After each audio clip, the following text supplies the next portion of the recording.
It was just a photo between friends. But historians have uncovered a dark secret. Dr. James Patterson had spent his academic career studying race relations in the post-Reconstruction South, focusing particularly on the rare documented cases of genuine friendships that crossed the color line in an era when such relationships were not merely discouraged but actively dangerous. In August 2019, while cataloging a collection of photographs donated to the University of Mississippi Archives, he discovered an image that stopped him completely. The photograph, dated April 1899, showed two men in what appeared to be the parlor of a modest but respectable home. The room's details were visible in the background: a simple wooden mantelpiece, lace curtains at the window, a small bookshelf, family photographs on the wall. But it was the two men who commanded attention. On the left stood Thomas Brennan, a white man of approximately 67 years, dressed in a worn but clean suit.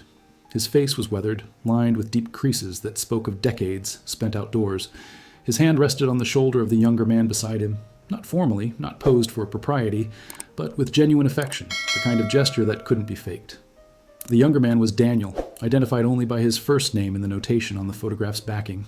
He appeared to be in his early 20s, black, dressed in clothing that was simpler but equally well maintained. What struck Patterson most was Daniel's expression.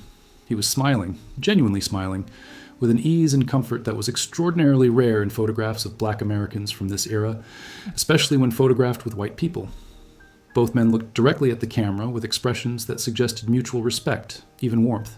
There was no hint of the rigid hierarchy that typically defined interactions between white and black people in Mississippi in 1899.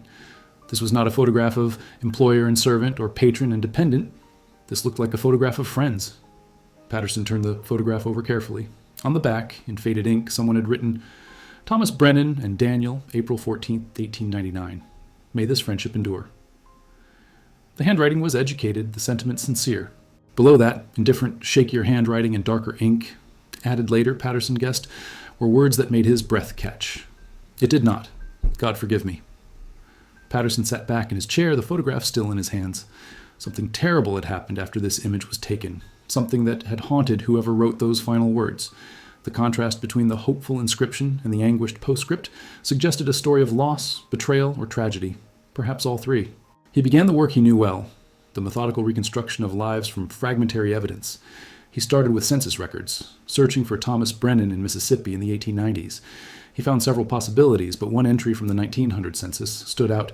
Thomas Brennan, white male, age 68, occupation listed as farmer, residing in Tallahatchie County, Mississippi. The entry noted he lived alone. Patterson cross-referenced property records and found that Thomas Brennan had owned a small farm, 40 acres, outside the town of Charleston, Mississippi. This was not a plantation. Thomas was not part of the wealthy planter class. He was a small farmer, working his own land. Finding information about Daniel proved more difficult. The 1900 census showed no Daniel living with or near Thomas Brennan. Patterson expanded his search, looking through local newspapers from 1899, church records, and court documents. What he found would lead him into one of the most painful stories he had ever uncovered. Dr. Patterson delved into Thomas Brennan's background, searching for clues about how a white farmer in Mississippi in 1899 could have developed a genuine friendship with a young black man. The answer lay in Thomas's past, documented in military records that Patterson found in the National Archives.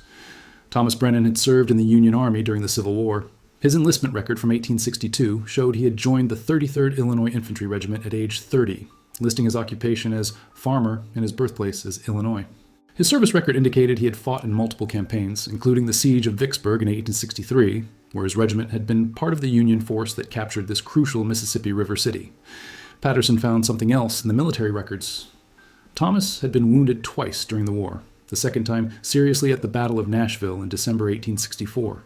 He had been honorably discharged in early 1865 due to his injuries and had received a small military pension. What brought Thomas Brennan from Illinois to Mississippi after the war? Patterson found the answer in Reconstruction-era land records.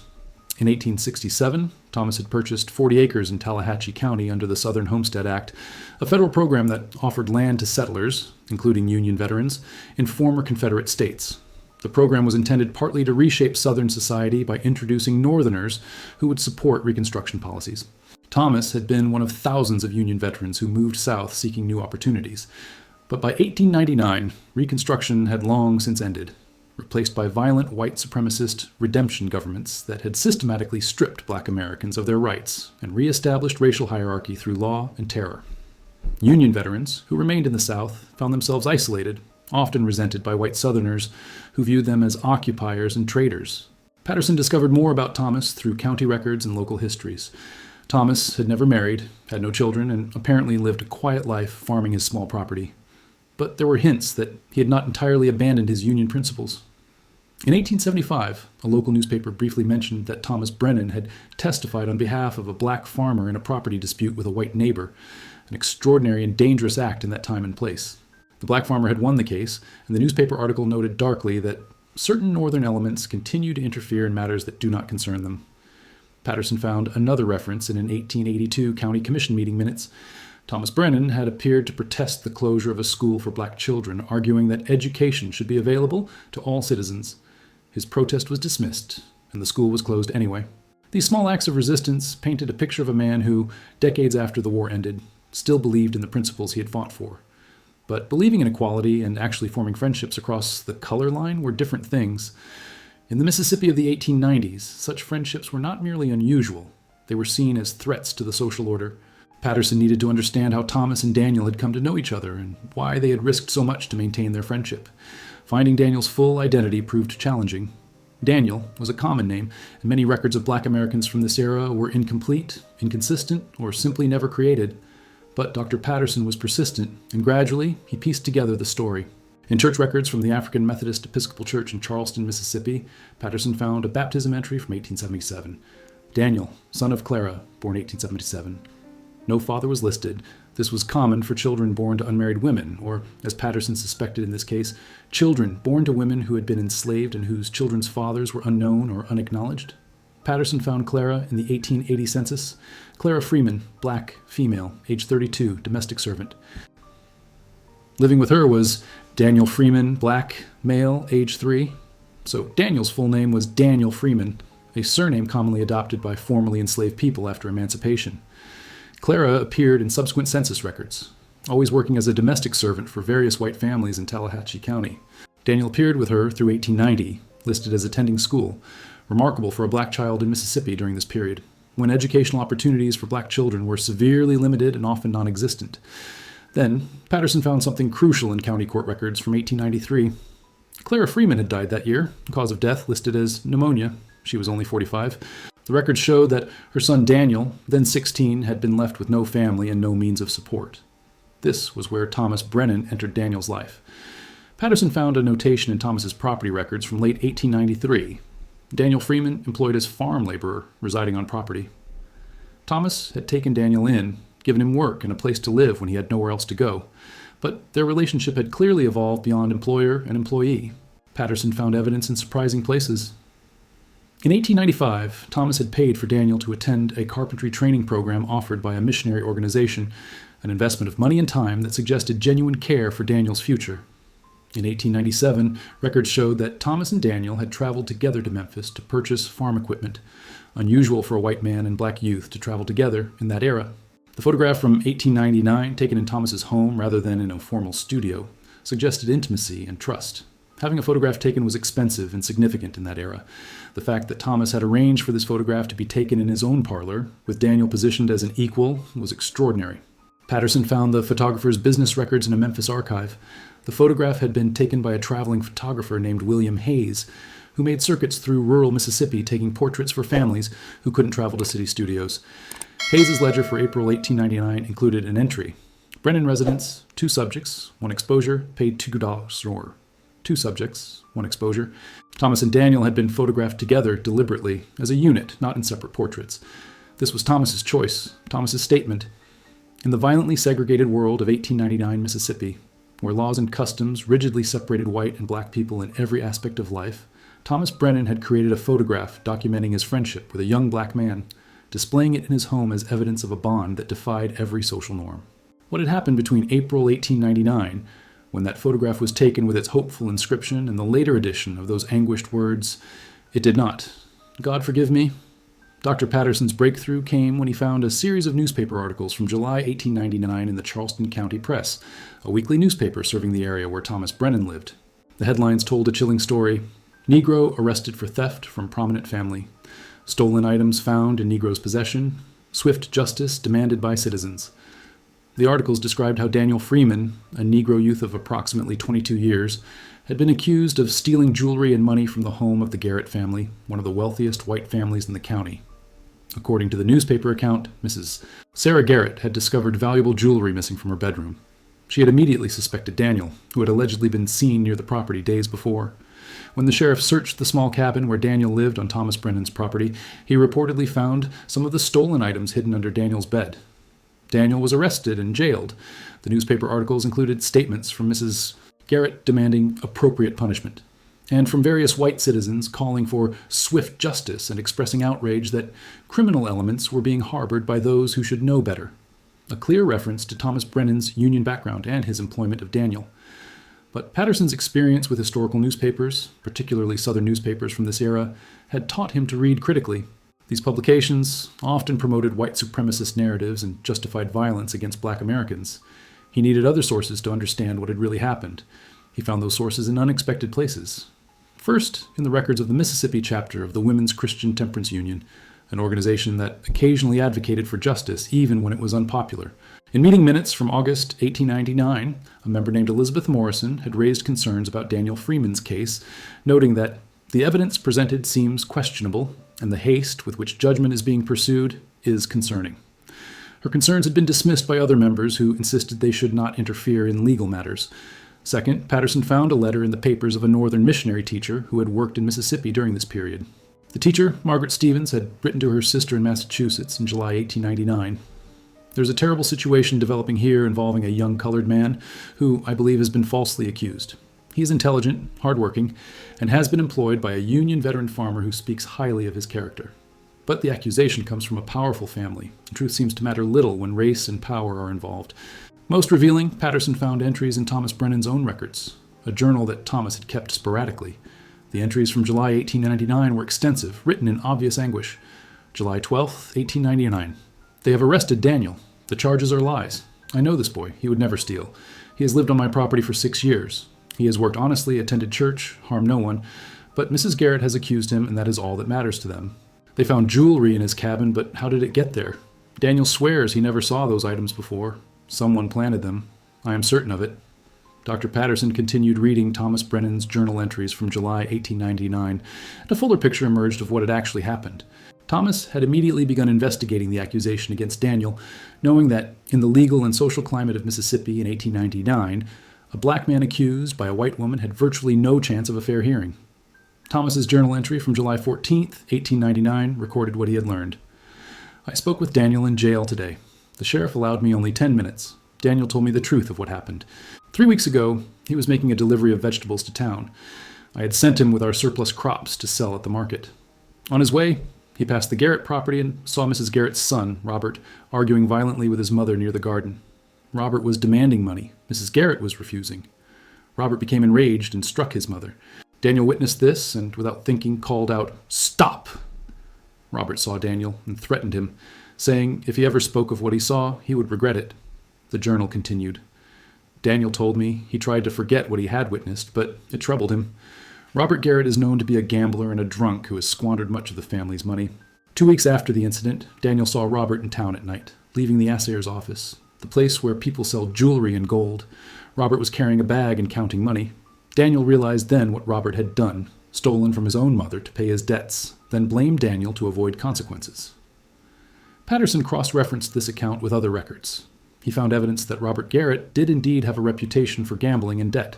A Memphis newspaper from 1898 mentioned Robert Garrett in connection with gambling debts at a riverboat casino. County court records showed that Robert had been sued twice by creditors in 1897 and 1898. Thomas's journal entry from July 16th recorded his confrontation with Robert Garrett. I went to the Garrett house today and demanded to speak with Robert. I told him I knew what he had done, stolen from his own mother and framed Daniel. Robert laughed at me. He said, "Who will believe you, old man? Who will believe a N or R over a white man's word? The evidence is in his cabin. He will hang or go to the chain gang, and there's nothing you can do about it." I told him I would testify to Daniel's character, that I would fight this injustice. Robert said, "Then you'll hang beside him, not our lover." And he meant it. This was the reality of Mississippi in 1899. Even with Thomas as a witness, even with evidence of Robert's debts and suspicious behavior, the word of a white woman accusing a black man was effectively unassailable. The legal system was not designed to find truth. It was designed to maintain racial hierarchy and white supremacy. Thomas's journal showed his desperate attempts to save Daniel. He hired an attorney from Memphis, one of the few lawyers willing to defend black clients. He gathered statements from people who could testify to Daniel's good character. He documented the timeline of events, showing that Daniel couldn't have been at the Garrett property when the theft allegedly occurred. But none of it mattered. The trial was scheduled for July 28th, and everyone knew the outcome was predetermined. Dr. Patterson found the most painful entries in Thomas Brennan's journal in the days leading up to and immediately after Daniel's trial. These entries revealed the impossible choice Thomas faced, a choice between his principles and his survival, between his friend and his own life. July 26, 1899. I have been warned by multiple people not to testify on Daniel's behalf. Yesterday, 3 men came to my property at night. They did not identify themselves, but their message was clear. If I testify, my farm will be burned, and I will be driven out, or worse. They called me our lover and traitor, and said I had lived here too long thinking my Union past would protect me. They said those days are over, and if I don't remember my place, I'll be reminded of it. July 27, 1899. I cannot sleep. Tomorrow is the trial. I've spent the entire night wrestling with what I must do. If I testify honestly, I will tell the court that Daniel is innocent, that Robert Garrett is the actual thief, that this accusation is a lie designed to protect a white man at the expense of an innocent black man. But if I do this, I will not save Daniel. The court will not believe me or will not care, and I will be destroyed. They will burn my farm, perhaps kill me. I'm an old man with no family, no protection. I fought for the Union 35 years ago, but that means nothing here now. I have lived among these people for 30 years, and they have tolerated me only barely.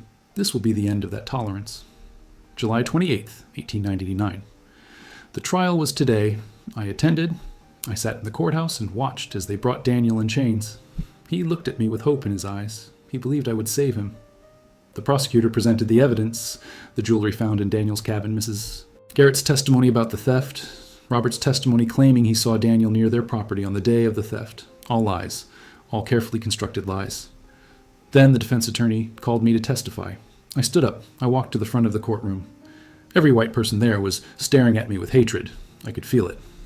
The judge asked me to testify to Daniel's character. I opened my mouth, and I heard myself say words I will never forgive. Daniel Freeman worked for me for 6 years. He was a reliable worker. I cannot speak to his activities outside my property. I do not know what he may have done elsewhere. That was all. I did not defend him. I did not tell the truth about Robert Garrett. I gave testimony so weak, so meaningless, that it helped no one. The judge thanked me and dismissed me. I sat down.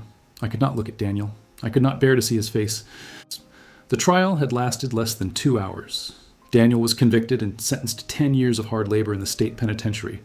Effectively a death sentence, as conditions in Mississippi prisons were notoriously brutal and mortality rates were extremely high, especially for black prisoners. Thomas's journal entry from that evening was barely legible, the handwriting shaky. Daniel was taken away in chains. As they led him out of the courthouse, he looked at me one last time. There was no anger in his eyes, only sadness and understanding. He knew why I had failed him. He knew I was afraid, and that makes it worse. I have betrayed the only real friend I have had in decades. I have betrayed everything I fought for in the war. I have betrayed my own principles. And for what? To save my farm? To save my life? What good is a life built on such betrayal? Dr. Patterson traced what happened to Daniel after his conviction, and the records told a grim story. Daniel was sent to the Mississippi State Penitentiary at Parchman, which operated as a plantation using convict labor, a system that essentially re-enslaved black men through the criminal justice system. Prison records showed that Daniel Freeman, prisoner number 3847, arrived at Parchman on August 3, 1899. He was assigned to work in the cotton fields. The conditions at Parchman were notoriously brutal. Prisoners worked from dawn to dusk in the Mississippi heat, were housed in overcrowded and unsanitary barracks, received inadequate food and medical care, and were subjected to violent punishment for any perceived infractions. Daniel survived barely 7 months. Prison death records showed that Daniel Freeman died on March 4, 1900. Cause of death was listed as pneumonia, but Patterson knew that pneumonia was often used as a catch-all diagnosis for deaths resulting from malnutrition, exhaustion, untreated injuries, or violence. Daniel was 22 years old. His body was buried in the prison cemetery, an unmarked grave among hundreds of others, mostly black men who had been convicted of minor or fabricated offenses and worked to death in what was slavery by another name. Thomas Brennan's journal entries from this period showed a man consumed by guilt and grief. When he learned of Daniel's death in March 1900, he wrote, "Daniel is dead. They sent me a brief notification, prisoner, Nara 3847, deceased, effects to be disposed of." As if he were nothing, as if his life meant nothing. He died in that hellish place because I did not have the courage to save him. I stood in that courtroom and I chose my own safety over his life. I chose wrong. I have been choosing wrong my entire time in this cursed place. What was the point of fighting in the war if I surrendered my principles, the moment they were truly tested? Thomas stopped farming after Daniel's death. His property records showed that the farm fell into disrepair. He sold most of his land in 1901, keeping only a few acres and a small house. Tax records indicated he lived in poverty for his remaining years, apparently unable or unwilling to work. Patterson found one more crucial document, a letter Thomas had written in 1902 but apparently never sent. It was addressed to Daniel's mother's sister, a woman named Rebecca, who lived in Memphis. Thomas had tried to locate Daniel's family after his death. "Dear Mrs. Rebecca, I do not know if you remember me, but I employed your nephew Daniel Freeman for 6 years on my farm in Tallahatchie County. I am writing to tell you that Daniel died in March 1900 in the state prison, where he was sent after being falsely convicted of theft. I am writing to tell you that I failed him. I could have testified to his innocence. I could have fought harder to defend him. I did not. I was afraid of what they would do to me if I stood up for a black man against white accusers. So I remained silent, and Daniel went to prison, and now he is dead. I am writing to tell you this because someone should know the truth. Someone should know that Daniel was innocent, that he was a good young man who deserved better than what this world gave him. I am writing to ask for your forgiveness, though I do not deserve it and do not expect it. I'm writing because I cannot live with this guilt and silence anymore." The letter had never been sent. Perhaps Thomas had lost his courage again. Perhaps he couldn't bear to face Daniel's family. The letter remained in his papers, a confession that would not be read until Patterson found it 117 years later. Dr. Patterson traced Thomas Brennan's life through his final years, and it was a portrait of a man haunted by his failure. Census records from 1900 and 1910 showed Thomas living alone in increasingly impoverished circumstances. Neighbors' accounts, found in local history collections, described him as a recluse who rarely spoke to anyone and seemed to be punishing himself through isolation. In 1903, Thomas had added those final words to the back of the photograph. It did not, God forgive me. The photograph itself, which should have been a celebration of an unlikely friendship, had become a memorial to betrayal and loss. Thomas kept it displayed in his home, according to one account from a minister who visited him in 1904, as if he were forcing himself to remember his shame. Thomas had also written extensively in his journal during these years, entries that revealed a man tormented by guilt and consumed by questions of moral courage. One entry from 1904 read, "I have been thinking about what courage means. During the war, I thought I was brave. I faced bullets. I charged into battle. I was wounded twice and kept fighting. But that was easy courage, the courage that comes from being surrounded by other soldiers, from following orders, from having clear enemies and clear objectives. Real courage is different. Real courage is standing alone against your own community, risking everything, with no army behind you and no certainty of victory. That is the courage I lacked when Daniel needed me." Another entry from 1906. "I tell myself that I could not have saved him, that even if I had testified fully and honestly, the court would have convicted him anyway. I tell myself that sacrificing myself would have been pointless. But I know these are lies I tell to make the guilt more bearable. The truth is simpler and more terrible. I was afraid. I chose my own safety over my friend's life. I chose my farm over his freedom. And now he is dead and I am alive. And what good has that done? The farm is failing. I barely eat. I barely sleep. I'm alive in body, but dead in every way that matters." Patterson found evidence that Thomas had tried, in small ways, to make amends. He had donated money anonymously to the African Methodist Episcopal Church where Daniel had attended. He had left food and supplies on the doorsteps of black families in the area. But these acts of penance were anonymous and inadequate, and Thomas knew it.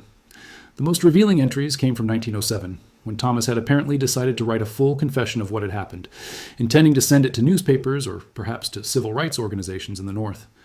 He wrote dozens of pages detailing Daniel's false accusation, Robert Garrett's actual guilt, the threats Thomas had received, and his own failure to act courageously.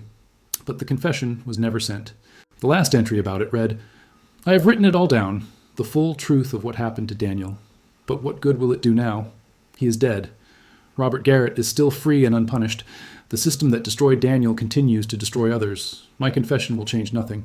It will only confirm what everyone already knows, that justice is a lie in this place, and that I am a coward who let his friend die." Thomas Brennan died in January 1910 at age 78. His death certificate listed cause of death as heart failure, but Patterson suspected it was more accurate to say he died of a broken heart and a crushed spirit. He left no will, no heirs, no estate of any value. His few possessions, including the photograph of himself and Daniel, were sold at auction to pay his burial expenses. Dr. Patterson knew he needed to verify Thomas's account of what had happened. Had Daniel truly been innocent? Had Robert Garrett been the actual thief? Patterson began investigating the Garrett family, searching for any evidence that would corroborate or contradict Thomas's journal entries. He found Robert Garrett's trail through historical records. Robert had continued living in Charleston, Mississippi through the early 1900s. He never held steady employment, according to city directories, but lived on family money. In 1902, he was arrested for assault following a barroom fight but was never prosecuted. The charges were quietly dropped. In 1904, he was sued by creditors for gambling debts totaling over $800, a substantial sum. Then Patterson found something crucial, a confession. In 1908, Robert Garrett had been arrested for theft after being caught trying to sell stolen jewelry in Memphis. During questioning, apparently while intoxicated, he had admitted to previous thefts, including stealing from his own mother years before. A Memphis police report, filed away in city archives, contained a detective's notes. Subject admitted to stealing jewelry from his mother's home in approximately 1899. States he blamed a Negro servant to avoid consequences. Appeared to find this amusing. The report confirmed everything Thomas had written. Daniel had been innocent. Robert had stolen from his own mother, framed Daniel, and watched as an innocent young man was sent to prison to die, all to protect himself from the consequences of his own crimes. And the legal system had been happy to accept this narrative because it aligned with their prejudices and their need to maintain racial hierarchy. Patterson also found evidence about what had happened to the stolen jewelry. The same Memphis police report noted that Robert had sold his mother's jewelry to pay gambling debts in 1899. The items supposedly found in Daniel's cabin had been different pieces, cheap imitations that Robert had planted there to frame Daniel. Mrs. Garrett had been too distraught or too willing to believe her son to notice the substitution. Patterson traced Robert Garrett's life forward. After his arrest in Memphis, he apparently left Mississippi to avoid further legal troubles. He appeared in census records in New Orleans in 1910, listed as a salesman with no fixed address. He died in 1917 in a charity hospital in New Orleans, penniless and alone, his death notice mentioning no family or friends. He was 42 years old. The contrast was striking. Daniel, innocent and hardworking, had died at 22 in a prison where he should never have been sent. Robert, guilty and destructive, had lived to 42, never truly punished for his crimes. The injustice was complete and absolute. Patterson also tried to trace Daniel's family. He found that Rebecca, Daniel's aunt, whom Thomas had tried to contact, had left Mississippi in 1903, joining the Great Migration of Black Americans, leaving the South for opportunities in northern cities. Census records showed her in Chicago in 1910, working as a seamstress and living with her husband and 3 children. She died in 1932 at age 74. Through genealogical databases, Patterson located Rebecca's descendants, her great-great-granddaughter, a woman named Angela Turner, living in Chicago. He contacted her, explaining his research and sharing what he had learned about Daniel's fate. Angela had heard family stories about an uncle who had died young in Mississippi, but no details had survived. The family had believed he died in some kind of accident. They had never known the full truth. In November 2019, Dr. Patterson published his findings in a detailed article for the Journal of Southern History. The article included the photograph of Thomas and Daniel, reproductions of Thomas's journal entries, evidence of Daniel's innocence, and documentation of Robert Garrett's confession. The article was titled "The Cost of Silence: Friendship, Betrayal, and Injustice in Post-Reconstruction Mississippi." The response was immediate and powerful. The story resonated with people because it contained no easy heroes or simple villains. Thomas Brennan had genuinely cared for Daniel, had believed in racial equality, had tried to live according to his principles. But when his courage was truly tested, when standing up for those principles meant risking everything, he had failed. His failure was human, understandable, and unforgivable. Angela Turner, Daniel's descendant, traveled to Mississippi with Dr. Patterson to visit the places where Daniel had lived and died. They went to the site of Thomas's farm, now disappeared beneath commercial development. They visited the courthouse where Daniel had been convicted, still standing and still in use. They went to Parchman Prison where Daniel had died, and stood at the edge of the old convict cemetery where he was buried in an unmarked grave among hundreds of others. At Angela's request, Patterson helped arrange for a memorial marker to be placed at the cemetery. The marker read, "In memory of Daniel Freeman, 1877-1900, and the countless others who died here. Convicted by injustice, killed by cruelty, buried in unmarked graves, never forgotten." The dedication ceremony in March 2020 was attended by descendants of other prisoners who had died at Parchman, by historians, by community activists, and by people who simply wanted to bear witness to this history. Angela spoke about Daniel. He was 22 years old when he died. He had his whole life ahead of him. He was guilty of nothing except being black in a place and time where that alone was enough to destroy him. He deserved justice. He deserved friendship that didn't fail when tested. He deserved to live. This marker won't bring him back, but it says his name. It says he mattered. It says we remember. Patterson spoke about Thomas Brennan. Thomas's story is not one we want to tell ourselves. We prefer stories of courage, of people who stood up against injustice regardless of the cost. Thomas's story is about failure, about a man who knew what was right, who wanted to do what was right, but who ultimately chose his own safety over his friend's life. His story is important precisely because it's uncomfortable. How many of us, if we're honest, would have done differently? How many of us would truly risk everything, our homes, our safety, our lives, to stand up for what's right?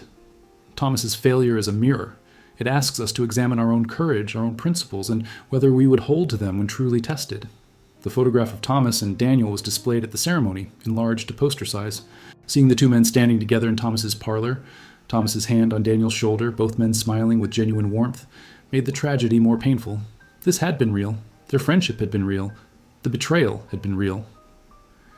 The photograph preserved that moment in April 1899, when Thomas still believed he would be brave enough to protect his friend if the time came. It was evidence of both the possibility of human connection across the barriers of race and the fragility of that connection when subjected to the pressures of white supremacist violence. The inscription on the back of the photograph, "May this friendship endure," followed by "It did not, God forgive me," became a focal point of discussion.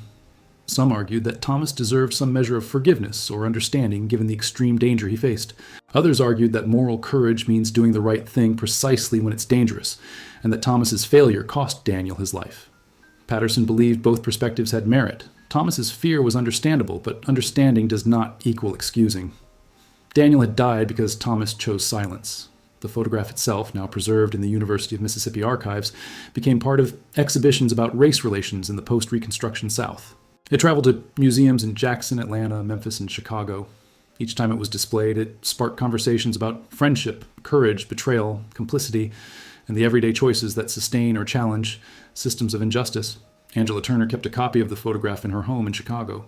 She had it framed alongside the only other image she had of Daniel, his prison intake photograph from Parchman, where he looked gaunt and terrified.